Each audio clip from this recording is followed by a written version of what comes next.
When we look at the Phillies, we're thinking Harper right away. Man, and he is having that dominant year. But they signed Schwarber for a reason, because he's a game-changing bat, right? And when you look at Schwarber, and I think you see what he does, he hunts fastballs and crushes fastballs. And I think when you see this graphic right here, highest slug percentage versus fastballs. I mean, look at the names on that list right there: Judge, Harper, Tatis, Soto, Guerrero, Schwarber, right?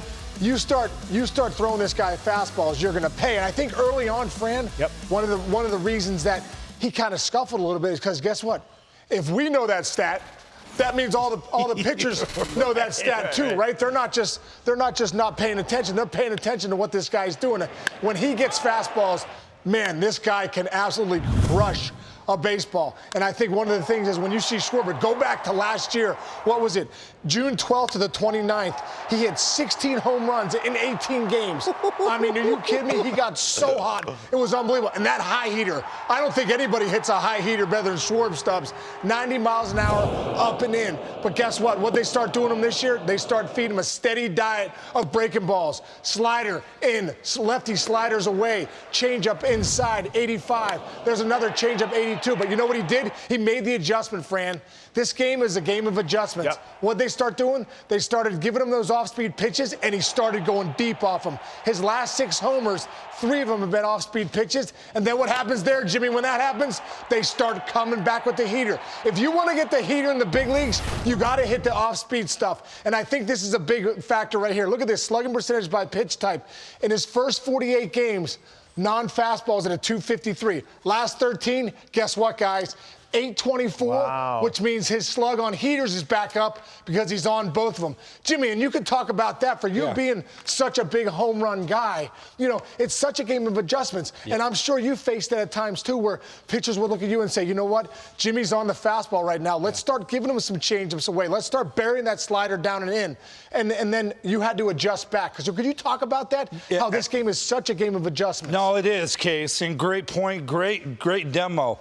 I think the thing is you go back and forth, right? Like, you'll go through phases where, depending where you're hitting in the lineup, who's hot around you, you might get fastballs for a couple days. Then all of a sudden you're like, oh my gosh, I'm just seeing breaking balls, and they're not throwing them for strikes. Then all of a sudden you click one of those breaking balls, and wham, now you're slowing yourself down, but then you're going back the next day going, okay, now I might get more heaters. Right. So it's a back and forth cat and mouse game constantly. That's why hitting is a roller coaster. Yes. You have a couple good days, you might have 5 bad ones. Then the next thing you know, you click one of them breaking balls or changeups, as Schwarber did. Now that gets him back to where he, you know, like even, I say this, when they start throwing you fastballs, they might throw all in.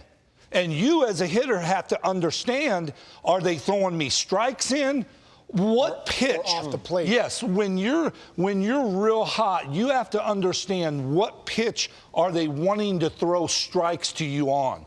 And then as a hitter, that's the back and forth game. I think that's why it's the greatest game in the world, Fran. I mean, the greatest game, the chess match of this, especially with the analytics being what they are now. Like we said, when we look at Schwarber, guy, this guy crushes fastballs. So in the pitcher's meeting, they're going to say, hey, listen, let's give him, until he proves he can hit the breaking stuff, let's not give him anything. Jimmy, let's take a couple rips. Okay. I'm not having you in 42 without taking a few rips first. Case, your family's here, so I'm going down where your family is, because I know Jim's not going to hit your family. Man. But Jimmy, let's talk about that, about as far as hitting breaking balls and fastballs and staying in the gaps. Because when you watch Schwarber and the way he's hitting the ball, man, I think when he's on the breaking ball and he's on the heaters, he's really staying gap to gap. Yes.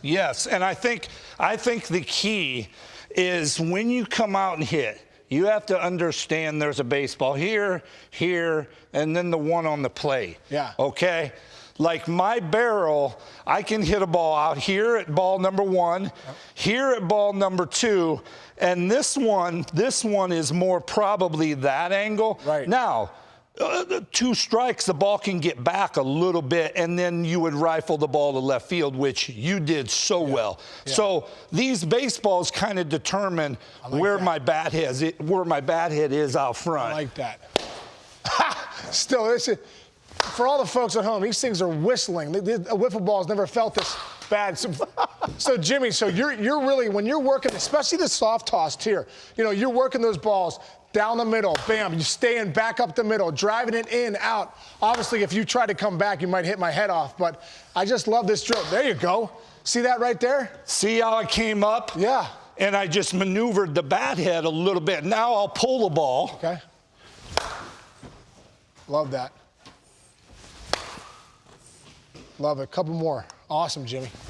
And I love it, man. When you see the big power guys like a Jim Thome, like a Kyle Schwarber, you want to talk about the powers in the gaps. And right here, look at that, how he steps right there. But the powers in the gaps, and I think that's the big thing. And if you're going to be a slugger like Schwarber and that whole list of guys, the Judges, the Tatises, these guys, you know where they live? They live in the gaps, and that's where the money is in this game, Fran. Only 2 other players of the modern era have had 16 homers in 18 games. Yeah. So Sammy Sosa. And Barry Bonds. Bam.